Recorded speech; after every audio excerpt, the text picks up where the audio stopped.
Tonight's guest speaker, Eliot Kleinberg, is an author, a journalist, and a Florida native. Eliot has spent nearly half a century reporting on local news and writing all about Florida and Florida history. He's produced 2 history columns and published 9 books, some of which are for sale on the back table tonight, all of them about Florida. He lectures regularly on Florida topics and runs a blog on bad writing and how to fix it called Something Went Horribly Wrong. I like that. Tonight, Eliot will be telling us stories pulled from his book, Black Cloud. In the past, we've had a number of lecture series speakers discuss the science behind hurricanes. This evening, we're going to see how some of these powerful storms have had a lasting impact on the history of the Sunshine State. And I do want to let you know that tonight's lecture is supported in part by a special grant from the Florida Humanities Council. This is a grant that helps us bring in higher profile speakers like Eliot, and there is a little caveat. They want your feedback. So if you don't mind, when you're heading out tonight, on the back table, there's a little card you can fill out with some comments related to Eliot's lecture. If you don't mind filling those out, just leave them on the back table. I'll mail them in for you. For my audience on Zoom, I'll send you an email with a link to a survey that you can fill out. It's a great way to give the Humanities Council some feedback for the lectures that they're supporting. And with that, I am truly excited to welcome to the stage Eliot Kleinberg. Thank you. Hello, everybody. Hello. Is mic working? Yes. All right. I've been warned to stay in this light or the people at home will not see me. First of all, it is a tremendous honor to be standing in a library. As somebody who's written 9 books and spent 40 years as a reporter, spent a lot of time researching in libraries, they are holy ground.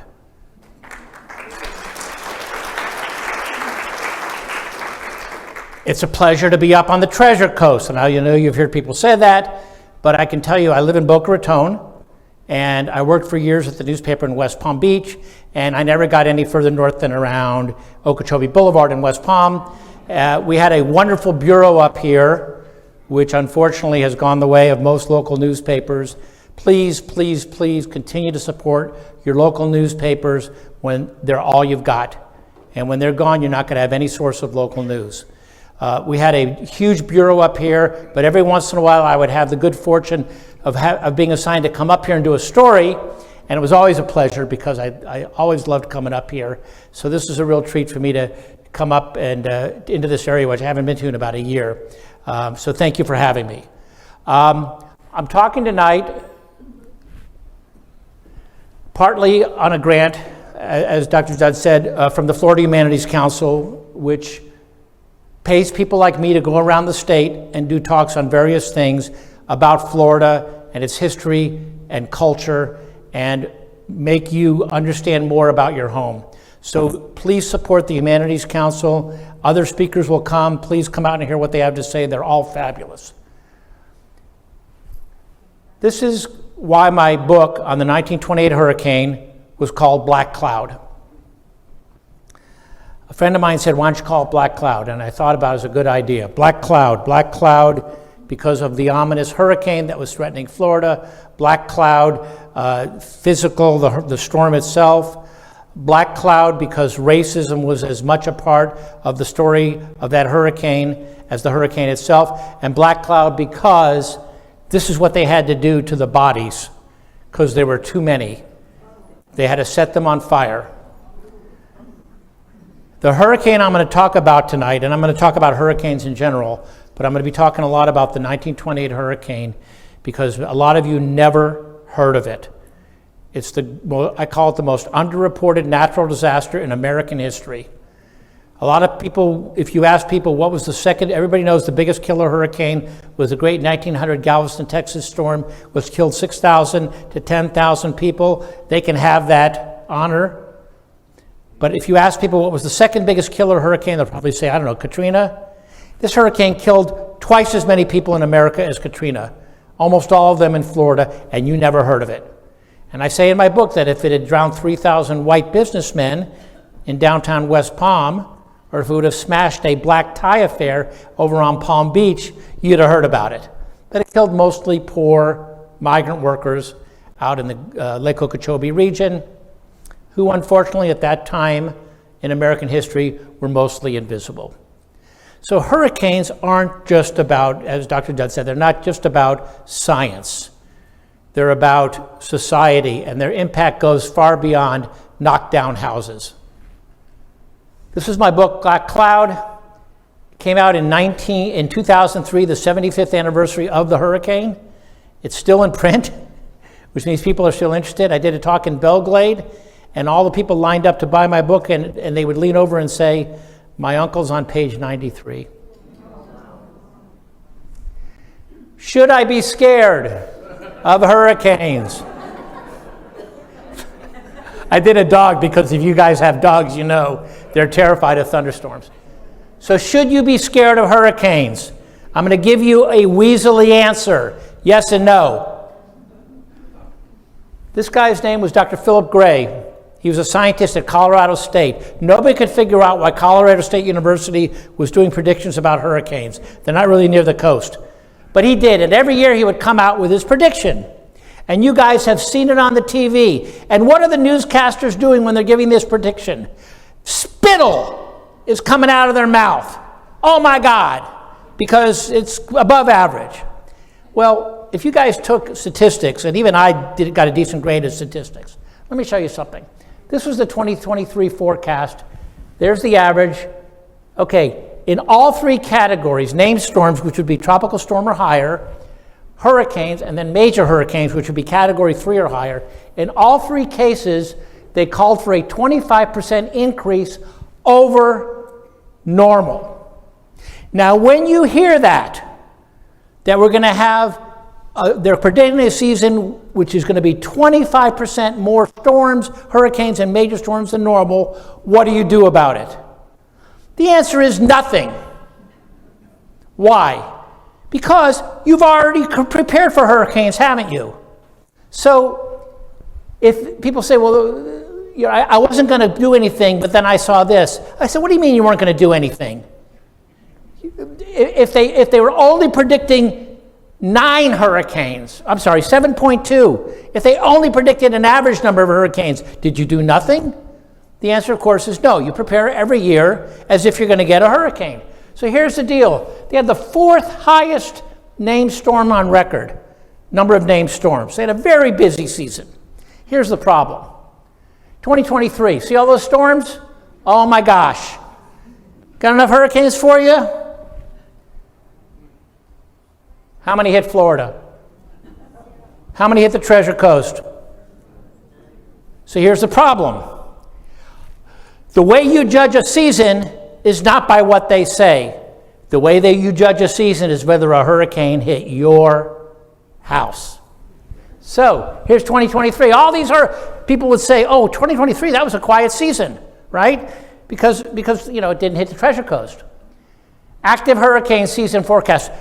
In my blog that I talked about, we talked about, I write about how stupid this is. Because what would be a not active season? I've talked to the hurricane people. There has never been a year in which there were 0 hurricanes. So every season is an active season. You with me? So the next time you hear the TV guys talk about an active season, you can get a good laugh out of it. And we end up with this, which is very unproductive, isn't it? And the reason these people, I love this, is from an old 1950s science fiction movie. The problem is people wait to the last minute. And then when the hurricane's 48 hours away, they're doing this. But here's the deal. An earthquake gives you 3 seconds. A tornado gives you 3 minutes. A hurricane gives you 3 days. And by the way, we all know when the hurricane season starts and when the hurricane season ends. So in the off season, like now, this is the time to order your storm panels, your hurricane windows, your shutters, whatever you're going to do, wood panels, whatever. This is the time to load up on batteries. This is the time to find out if you're in an evacuation zone, which, by the way, evacuation zones are just for water.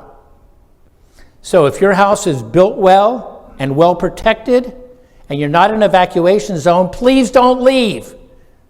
because there's enough people on the road as it is. The time to do all that is now, not when the storm is 48 hours away. So people say, well, what are the chances that a hurricane is going to hit me? Well, I want to show you something. That's the hurricane coastline. Anybody want to guess how long it is? 3,700 miles. Right? But nowadays, people are so spoiled by these great forecasts, they don't want to know if it's going to hit Fort Pierce or Hobe Sound. They want to know if it's going to hit Confusion Corner or a couple of blocks away.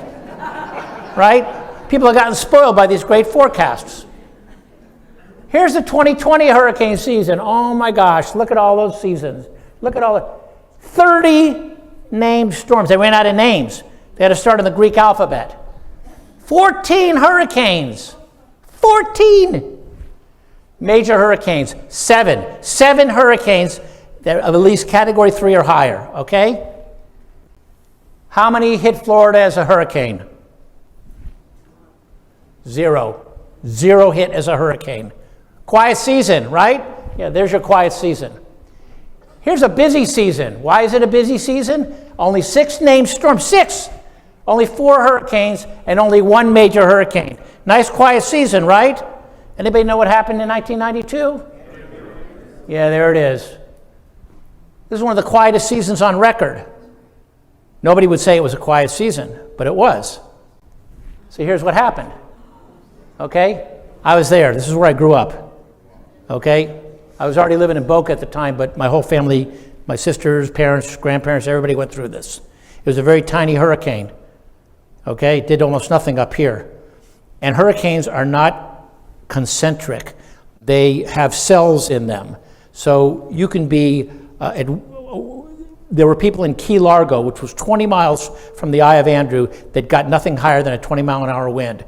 But my home in Boca Raton, 80 miles away, the fence got bent by Hurricane Andrew. So when you see that little arrow, and you say, oh, it's not going to come anywhere near me, right? They had a hurricane, it was during the 2012, it was around the time of the Republican convention in Tampa, and they had to shrink it because this hurricane was coming, and ended up going into the middle, Isaac, ended up going into the middle of the Gulf of Mexico, right? Way out there in the middle of the Gulf. It dropped 16 inches of rain in West Palm Beach. So quit looking at that little arrow. Florida's modern history dates back 500 years, longer than any other place in America. Most of it occurred in this century. And along with every major development, our hurricane was right behind. Jonathan Dickinson, you guys know about the park, right? I was just down there on the way up here. I stopped in there to see it. It's a beautiful place. Anybody know who Jonathan Dickinson was? Well, Jonathan Dickinson was a Quaker merchant who was moving his family from Jamaica to Philadelphia, and is shipwrecked right around where that park is. And he had to walk for 2 days to St. Augustine before he could, I think a week, before they could get to St. Augustine and get a boat to Charleston, South Carolina, and then off to Philadelphia. And the reason his book is so important is because it is one of the few comprehensive snapshots of the indigenous people who lived in Florida before the Europeans arrived, all of which are extinct. I don't know if you guys knew that. The Seminoles are not indigenous to Florida. So this book was an invaluable snapshot of those peoples which are now gone. Why do we have that book? Because of a hurricane. Mel Fisher's Treasure Museum, right up the road, right? You guys know about that up in Sebastian? Atocha sank 1622. He found all that stuff on the Atocha. Atocha sank in a hurricane.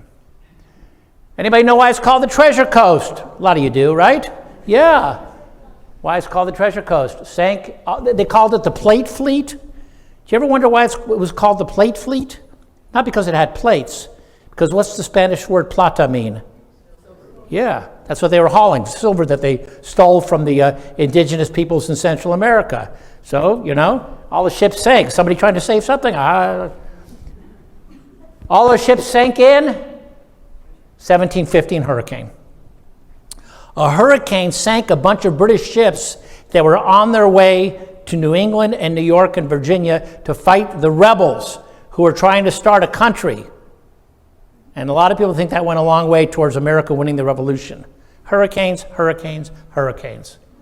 St. Joseph, you probably never heard of this place. It's a ghost town. It's not there anymore, up in the Panhandle. It's where they wrote the Florida Constitution. But they had a yellow fever epidemic and 2 hurricanes. And that was the end of the town. If you heard of Port St. Joe, that's where it is, give or take. This is a picture of the people that came to what's now Palm Beach in like the 1890s. And one of the come-ons was that they would come down here and it would be beautiful. They would have these gentle zephyrs. That's like a breeze, right? Well, a lady wrote a journal in 1894 about the hurricane that almost killed everybody. She said it was not a gentle zephyr. University of Miami. And I'm a proud Gator, but I'm going to talk about the University of Miami. The University of Miami was set to open on September 18th, 1926. Does anybody know what happened in Miami on September 18th, 1926? Now, hurricane experts say that if this hurricane, if Andrew had followed the path of this hurricane, instead of striking Homestead, which was the most sparsely populated part of the metro area, if Andrew had followed the track of this thing into downtown Miami, it would have done 4 times the damage. Everybody remember how much damage Andrew did? Times 4. We'd still be paying for it. What was the significance of the 1926 hurricane besides the fact that it killed all these people and did all this damage? Well, they had a thing going on in South Florida and across Florida called the real estate boom. And all the newspapers up north all the communities up north were furious about the real estate boom because all their money was going to Florida. So they were looking for any reason to badmouth Florida. There it was. Before the winds were dying down, people were already getting on trains to go back north, and that was the end of the boom. This was taken from the Miami Daily News building. That's where my dad worked for many years. He didn't work there in 1926. This is what it looked like on September 18th. Now, here's the important thing about the 1926 storms for our purposes. After smashing Miami, it went up here to Moorhaven. Anybody heard of that? See, you ever been up there? You see where it is on the lake, okay? Moorhaven's right on the lake. Well, the hurricane went up there, still had plenty of juice, and it did something to the lake. What did it do? Well, first of all, you have to understand what the lake is, okay? I backed up. Let me back up. This lake is 3/4 of the size of Rhode Island. It's got enough water in it to basically give a glass of water to every person on the planet. But it's got a very interesting feature. It's only 20 feet deep. Now, when you go home tonight, you might want to do a little experiment. Take a frying pan, fill it to the top with water, and try to walk across the kitchen floor. In Palm Beach, and to a lesser extent up here, the water drops off very quickly, drops to 100 feet, about a mile offshore. And so when there's a storm surge, the deep water dissipates the energy and the storm surge is not as bad. It's still there. If you saw that picture from the beginning of the original copies of my book, that was a boat up on the seawall in Palm Beach. But Palm Beach and the Treasure Coast don't get as bad of a storm surge. Biscayne Bay in Miami is only 18 feet at any deepest point, and that's why you had sailboats up in trees. Well, Lake Okeechobee is only 20 feet deep, and when a wind event happens, it sloshes. They had a wind event a few years ago where the top part of Lake Okeechobee was 9 feet higher than the bottom part. So the lake looked like this. But it didn't matter because there was something holding the lake in, which I'm going to get to. So this hurricane came up and hit Moorhaven. Well, when people started discovering Lake Okeechobee, when they started, coming in and building Florida, they noticed that the water kept sloshing out of Lake Okeechobee and drowning all the water was sloshing out and they didn't know what to do about it. So the hurricane killed 600 people in Moorhaven. 600. The water was over people's heads. So they said that let's have a committee and decide what we're going to do about this lake.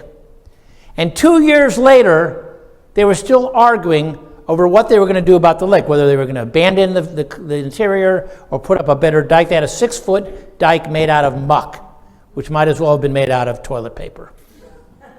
So for 2 years, they were arguing, should we put up a big wall or something?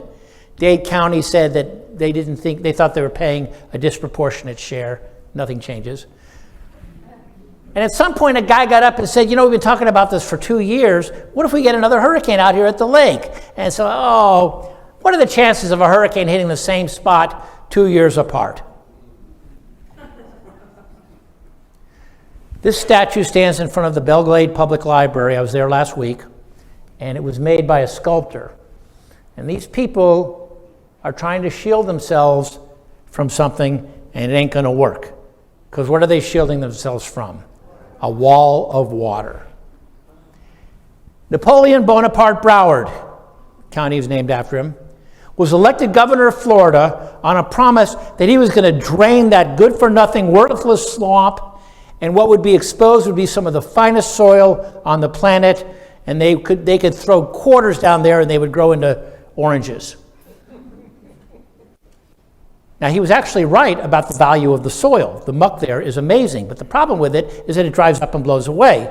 And in the lifetime of these children, we're probably going to have 700,000 acres of limestone, which will make a great big parking lot, I guess, but the muck will be gone. But people weren't hearing. People were like, everybody heard Marjorie Stoneman Douglas, the famous environmentalist? Her dad ran the editorial page of the Miami Herald. And in 1900, he was saying this might not be a good idea environment-wise. Nobody listened because they had stars in their eyes. Not stars, what did they have in their eyes? Dollar signs. So Broward drained the Everglades. He built these big, long canals, including one that goes right into the St. Lucie Inlet, right? And it drained the Everglades. And all this farmland was exposed. And everybody started building crops. And they said, you know what, we're doing our crops, but every time there's a storm, the water oozes out of the lake and drowns our crops. So we got to do something about it. There's the lake. Man, it's big. You guys ever go out there, get a chance to go out there? Actually, the best viewing point is on the Port Mayaca side, because there's a wide area where you can see the whole lake. It's really cool. It's huge, right? You can see it from space. Here comes 1928, and there's a hurricane out in the Caribbean. And you got to remember, they didn't have the technology that they do now. And they thought maybe it's going to come here, maybe it's not. They don't know.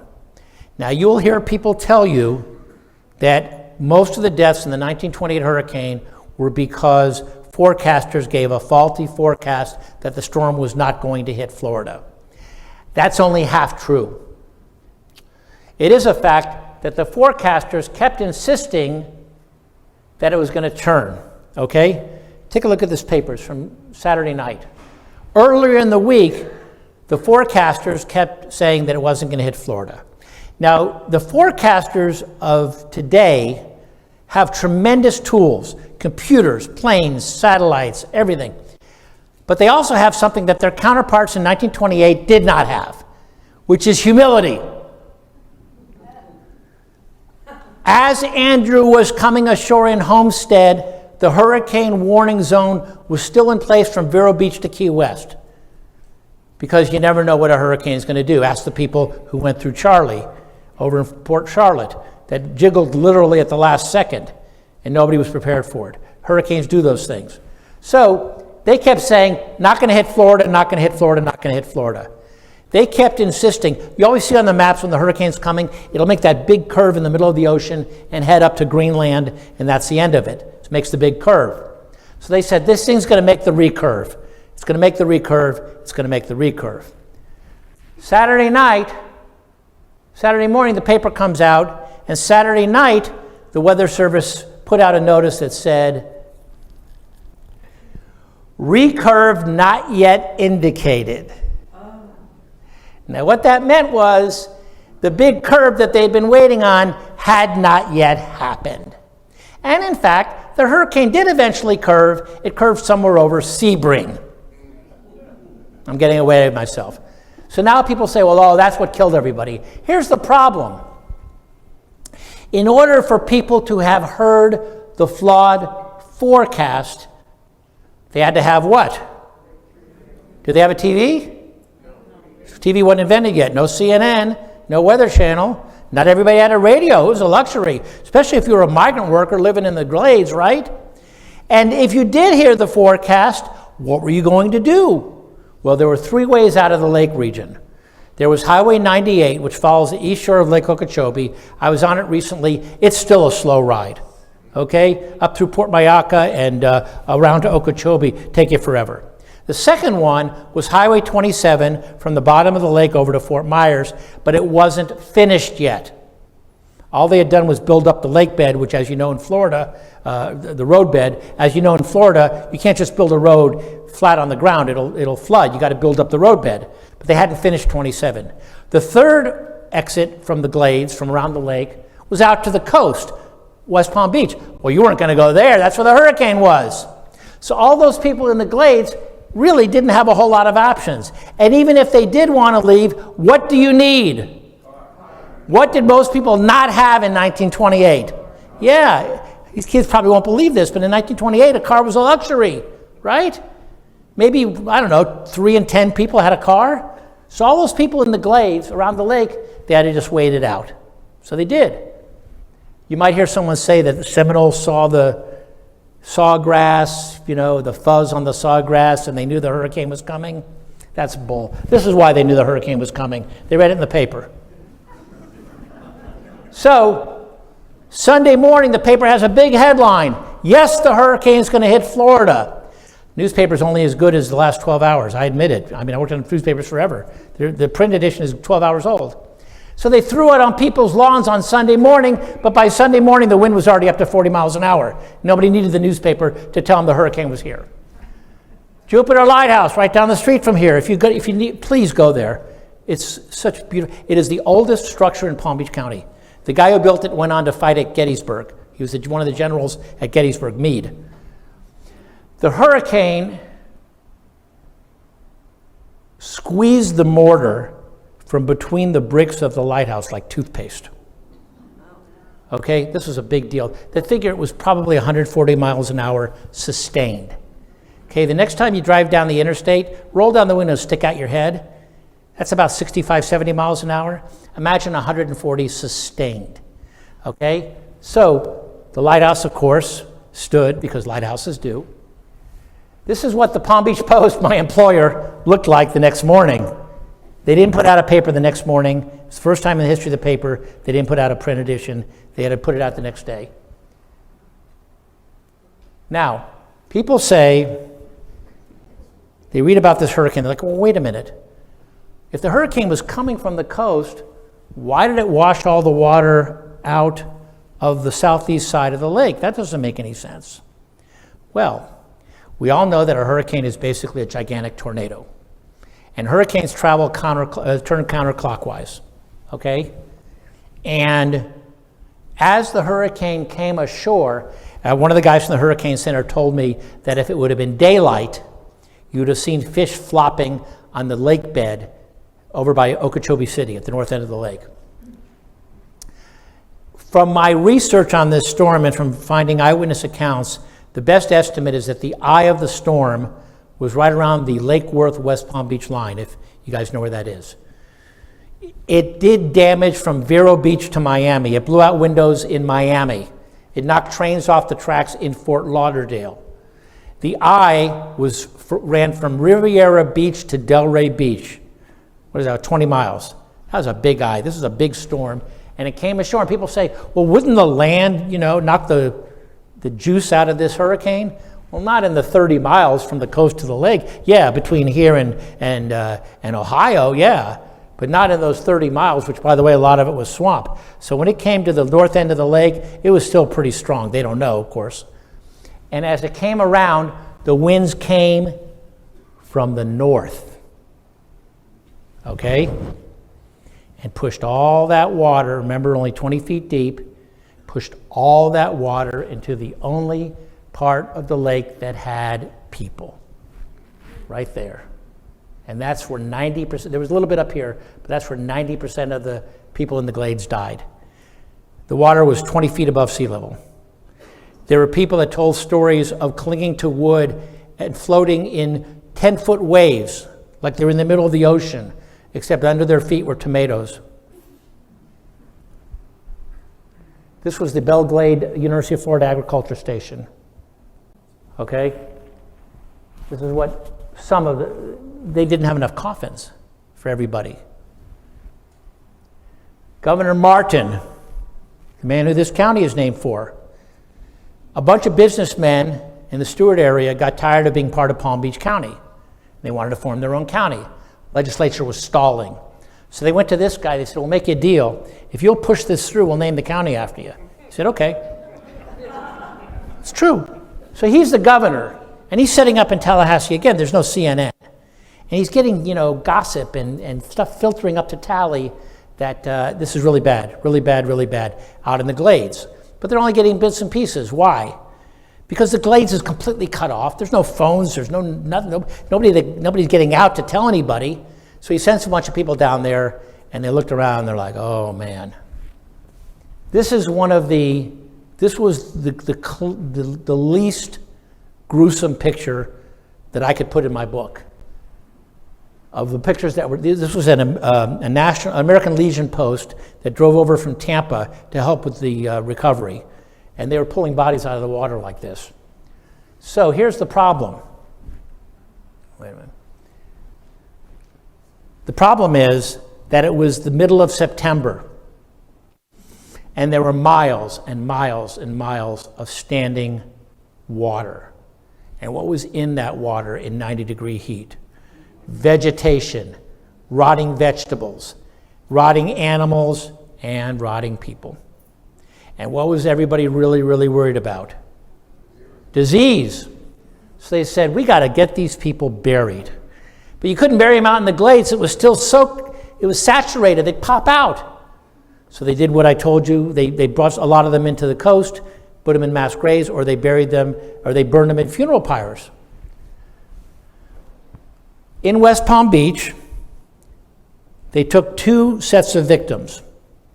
They took 90 white victims and put them in a mass grave in the city cemetery, Woodlawn Cemetery, and buried them with great fanfare and marching band, whatever, prayers.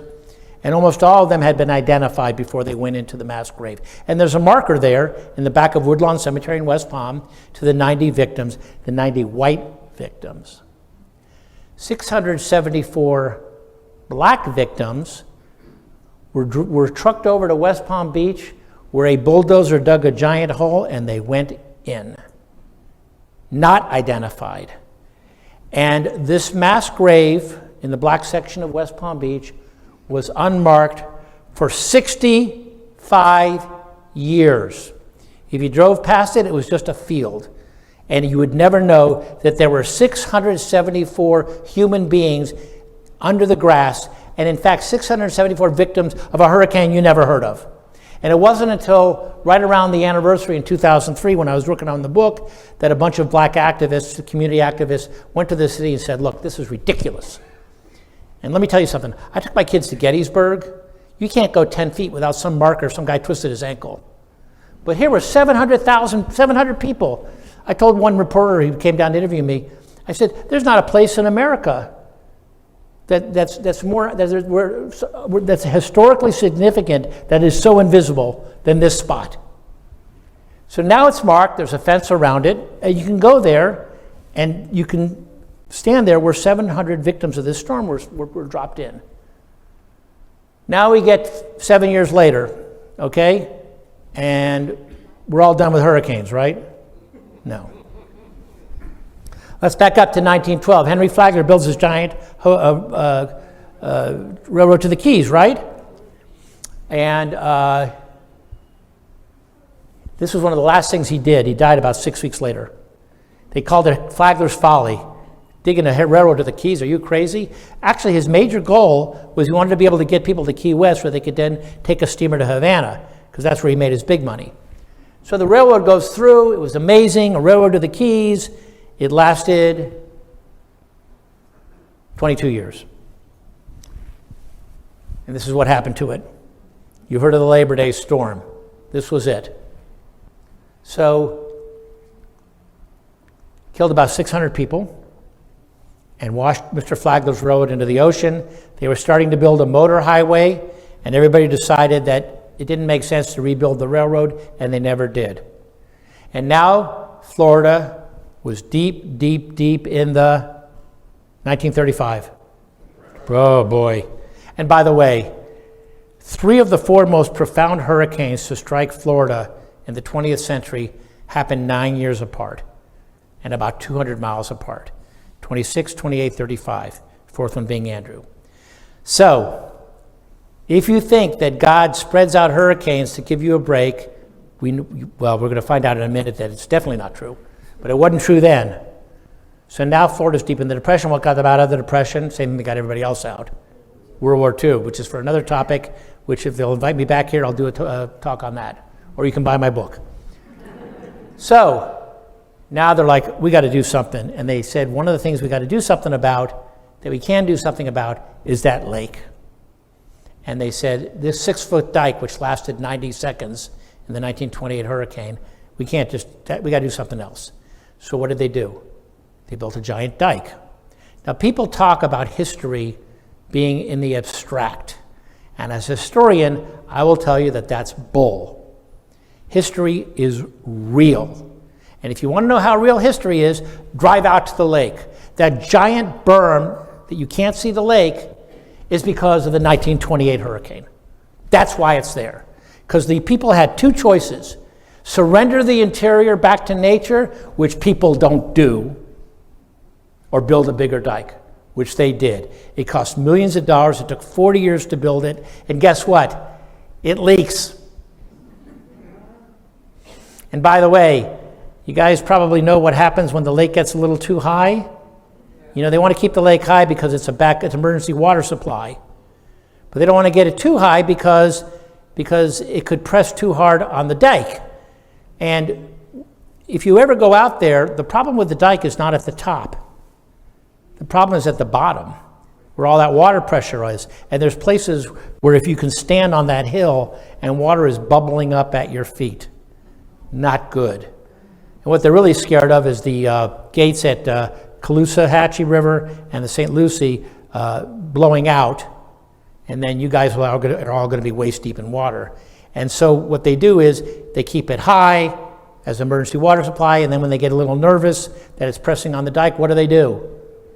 Yeah, and it all comes down to St. Lucie Inlet. And then you guys get to enjoy the lovely aroma of those gigantic algae blooms. So people here do not like when they make releases. But the reason they have to make the releases is because they have an unnatural situation that they created by building this dike.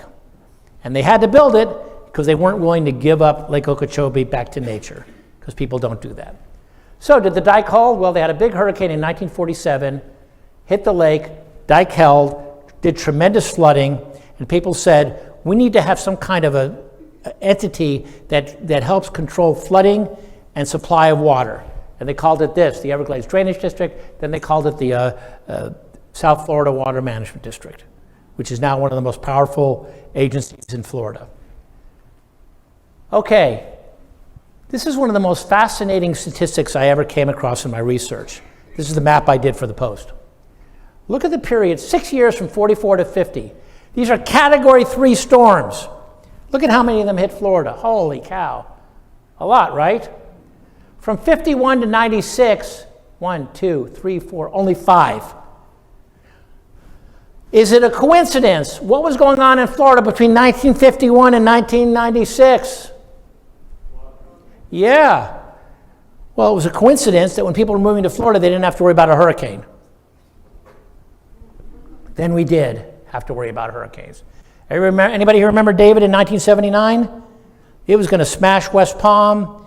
It kind of jiggled at the last minute, did a lot of damage up here, eventually slammed into Savannah, caused mudslides in Virginia that killed 40 people. That's why we tell people hurricanes are not done when they hit the coast. But it scared the heck out of everybody. Again, the dike held. And then we had Andrew. And we learned a lot from Andrew. One thing we learned from Andrew is that we had gotten cocky and we had forgotten about what hurricanes could do. You saw that graphic I showed you about how long we'd gone without major hurricanes. And what I say about Andrew in my book is that never before had a hurricane this big threatened a metro area that big. Katrina was only a Category 2 when it hit New Orleans. Most of the heavy winds were over in Mississippi. New Orleans was a disaster waiting to happen. A freighter could have backed into those dikes and you'd have had 1,500 dead people.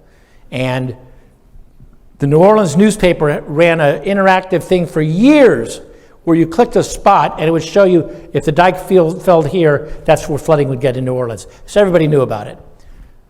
Andrew was a different story. But here's the interesting thing about Andrew. And they believe that 500,000 people experienced Category 5 winds. That's 160 miles an hour, sustained. One of them was Jeb Bush. He'd like to say he was the only governor ever to have experienced a Category 5 hurricane. He then went on to preside over a season, 2 summers, where there were more hurricanes. They ran out of numbers. They couldn't keep up with them. But after Andrew, they realized that they had to do a lot of stuff. They changed the codes. Everybody started getting more cognizant of preparing and stuff like that. So then, 92, 93, 94, nothing's happening. Everybody got spooked by Andrew, but then we went through a few years, nothing's happening. So that guy Gray that I told you about, in 1997, look at this, 97, right? He said, Florida's sticking out there and the law of averages is going to catch up with it. Florida is a sitting duck. And he turned out to be right. Who was here for 2004? Yeah. Look at that. Holy cow. Like what part of Florida is that? Every year at the beginning of the hurricane season, we'd have a big staff meeting at the main office of the Palm Beach Post. And the guys would come down from the T-Coast bureaus, and they'd come up from Delray. And Glenn Henderson was the bureau chief of the Stewart Bureau. And at the end of it, whenever I saw him, I'd say, Port Salerno. That was like a running joke, that the hurricane was going to hit Port Salerno. And he always laughed because at the time, Port Salerno had a ton of junkyards and old boat yards and stuff. So it seemed like a natural place for a hurricane to hit, the same way mobile homes attract hurricanes. Well, here's the funny thing about it. The official landfall of Francis and Jean was Port Salerno. Francis and Jean struck 3 weeks apart at the same spot. Remember I told you about the 26, 28, 35? Yeah. See, here's the scary part.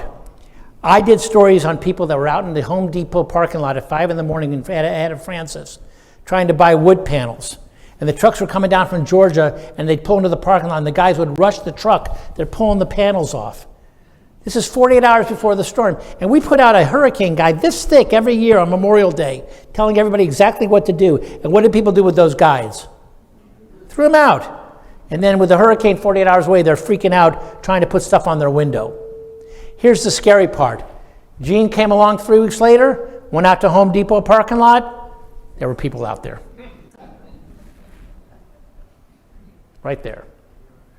This is Max Mayfield. I'll tell you a very quick funny story. I got to know Max when he was the head of the National Hurricane Center.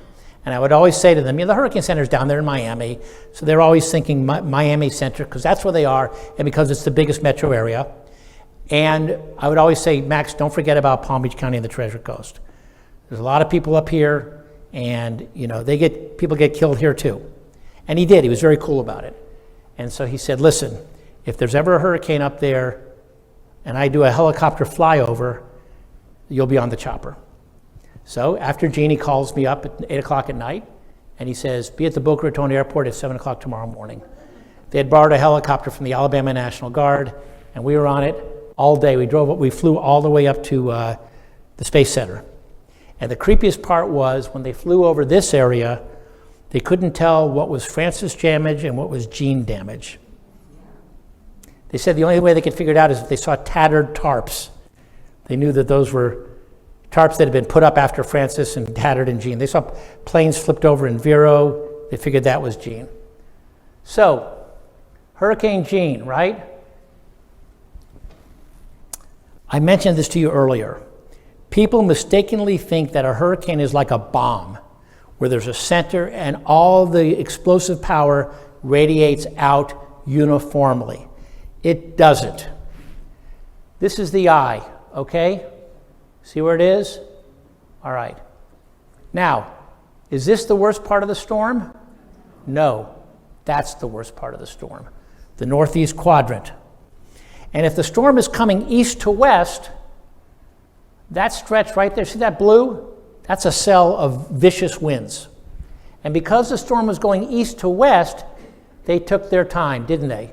This cell right here moved pretty quick. These took their time. So even though the landfall was Port Salerno, and there certainly was damage here, the worst of it was up towards Vero. And that's why you have to quit thinking about the storm, oh, it's going to hit Vero, I'm okay. Or it's going to hit Jupiter, I'm okay. No, it's where that northern eye wall is, right there.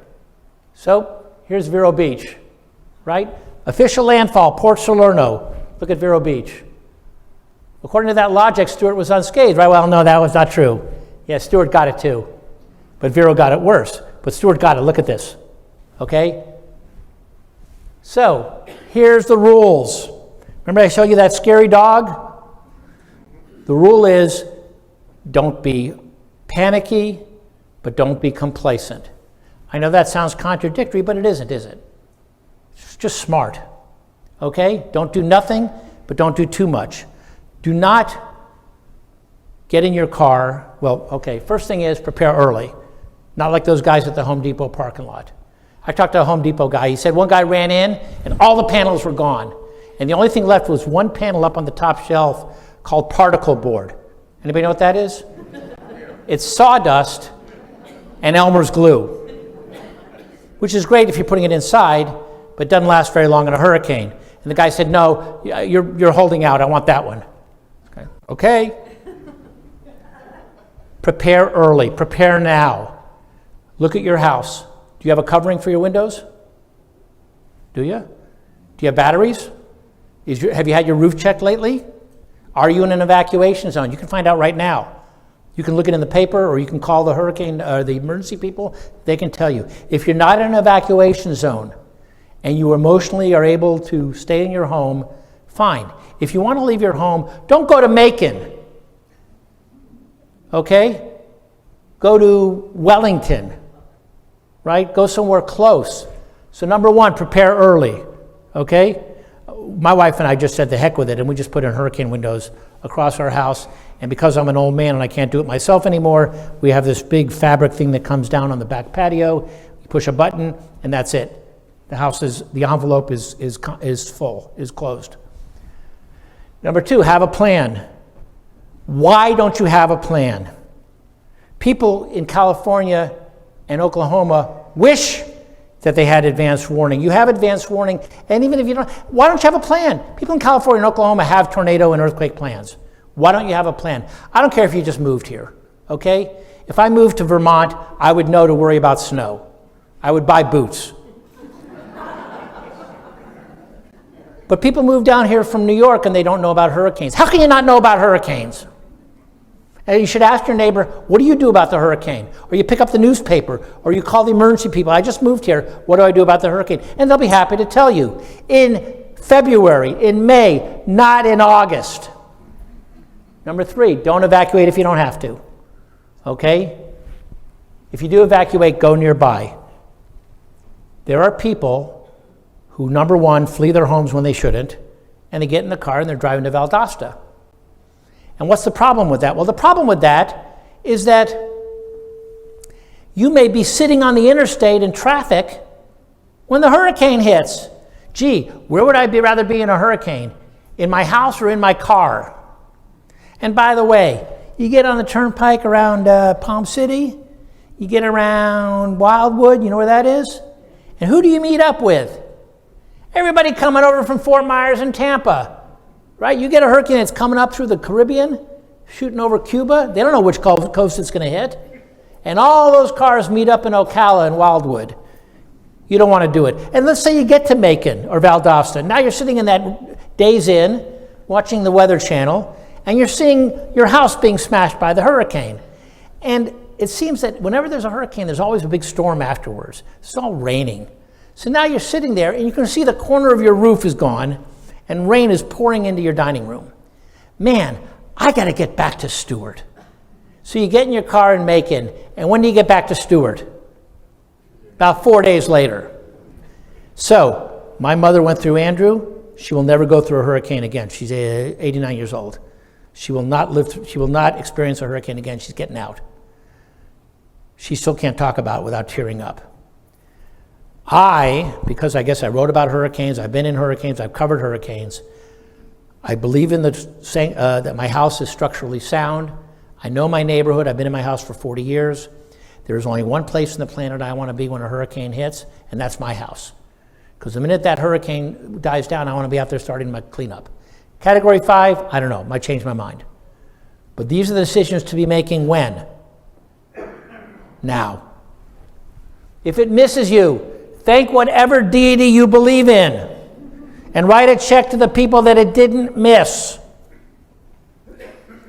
In my tradition, there's a wonderful folk story about an old Yiddish story about a man who's working in the farm, and he looks back towards the city, and fire is pouring out of someplace. And he says, "Oh God, please don't let it be my house." And he runs into the city, and it's his neighbor's house. And he says, "God forgive me for wishing this storm on my neighbor instead of me." And so when my kids were little, I always told them, hope for the hurricane to push out in the middle of the ocean, not hit anybody. But if it hits somebody, then write them a check, okay? Hurricane Ian, I was just over in Fort Myers Saturday. There's still places that are just damaged 2 years later. That's one of the most beautiful parts of Florida, Sanibel Island, smashed. Next time a hurricane hits, write a check to whoever got it. Thank you for attending. Please fill out the surveys. If we have a little time, whoops, I went too far, too late. If we have a little time, please buy some of the books. But I hope I've made you appreciate that hurricanes are part of our history. They're amazing machines. I was in Clewiston when Hurricane Wilma came through, and I climbed up on the dike and I saw the hurricane heading towards like West Palm, over the lake. And I know that hurricanes are horrible things, but they're amazing machines of nature. And I got to see it with my own eyes, this big black thing moving across the lake. But they're part of our history. And there's something that other parts of the country don't have to worry about. I always tell people from up north that you may go 20 years without a hurricane, but if you live in New Jersey, when January comes, you're going to scrape your windshield.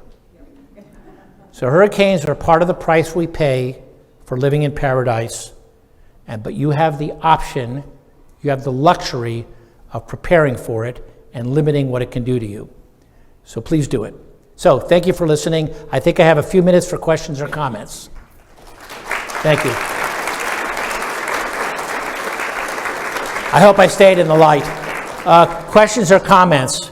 Yes, sir, and I'll repeat the question. I heard that the hurricane on the Flagler Railroad was 210 miles an hour. The question is, was the 1935 Labor Day storm 210 miles an hour? The answer is no instrument has ever measured a hurricane at more than about 160 miles an hour. There are scientific reasons why it cannot get that strong. It's just the mechanics don't work. Now, there can be gusts. I don't think 210. A tornado can get to 210. But the hurricane in Labor Day, the problem was not the winds. Those Keys are these tiny little islands. They're all at sea level. And it just went over them like a broom. Other questions or comments? Somebody up front? Oh, yes, sir.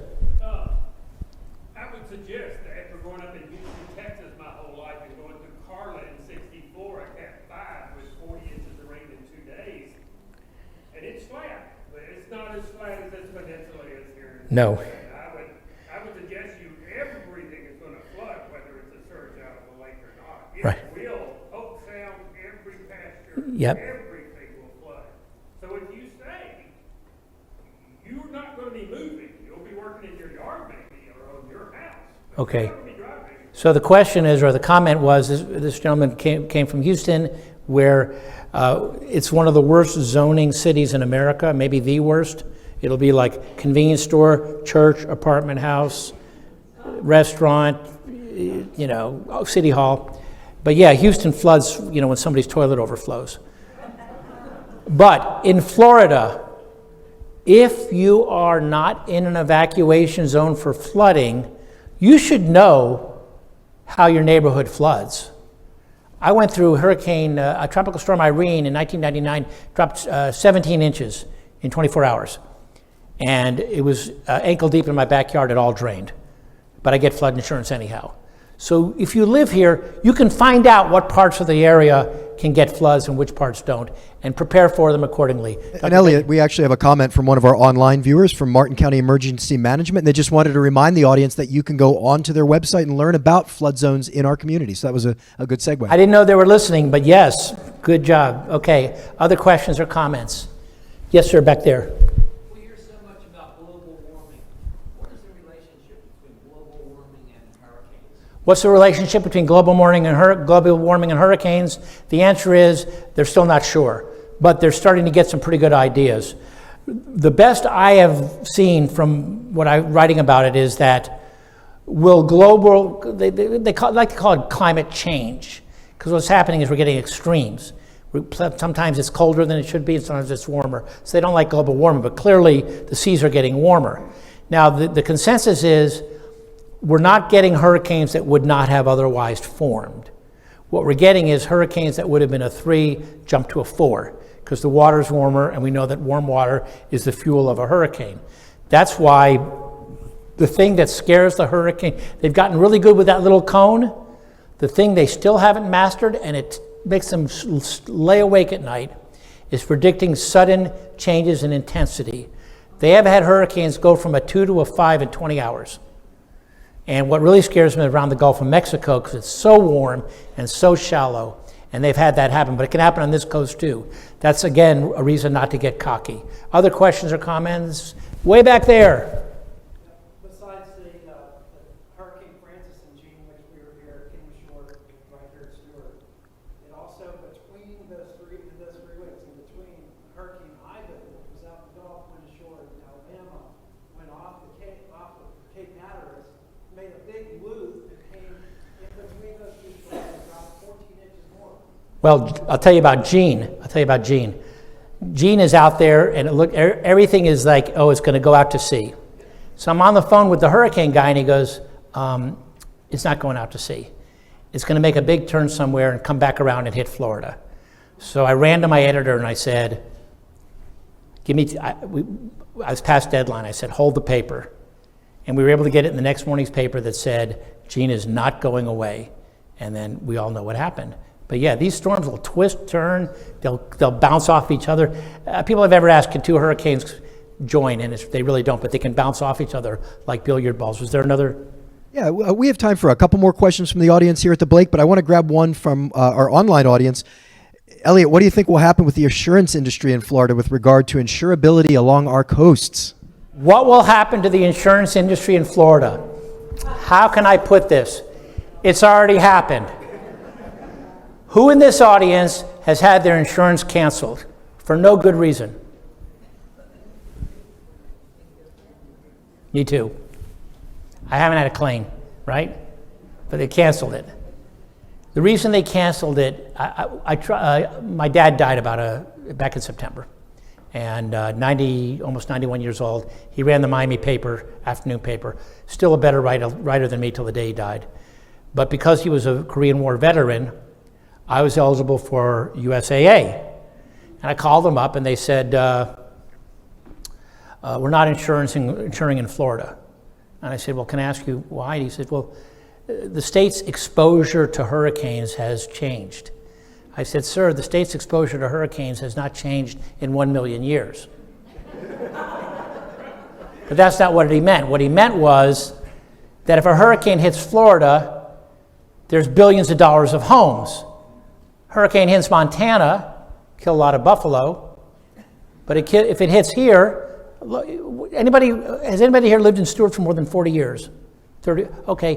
What's the difference between Stewart then and Stewart now in terms of property value? That's why the insurance people, not because it's more likely that a hurricane will hit Florida, but because of all the places on the hurricane coast with the possible exception of New Orleans, and well, more so because it's the whole state. You look at a map from pretty much the Space Coast all the way down and from Fort Myers to north of Tampa, and it is solid. And every one of those houses is worth a lot of money, and that's what the insurance companies are scared of. And by the way, the hurricanes don't stop at the coast, do they? No. You ever heard what Charlie did to the Orlando airport? Broke all the windows. Anybody know what Charlie did to all the citrus around Acadia and in the interior? Killed thousands of trees, knocked all the oranges down. So the whole state, there is no place in Florida that is more than 60 miles from the coast. That's why they're afraid to insure us. That's why we have citizens. And that's why there are people that are actually going, it's called naked. You know, they still get the liability in case your tree falls on your neighbor, but they say, I'd rather, my house is just naked. If it gets destroyed, I'll walk away, because they just can't afford the premiums anymore. Other questions or comments? We have time for one more question. That'll leave us with a few minutes to peruse our book sale in the back and get out of here before this weather hits. Did I miss somebody? No? Well, thank you for listening. Appreciate it. All right, folks, let's get another round of applause for Eliot. I have some pretty good news before everybody heads out. Our total attendance tonight was 382 people between the Blake and online and on Zoom. So I would highly encourage all of you to join us for the remaining 9 lectures this year. I hope to see a lot of your faces back in the Blake. For those of you watching on Zoom, go ahead and register for the next 9 right now. We'll send you reminders when the time comes. And thank you again for making this lecture series possible.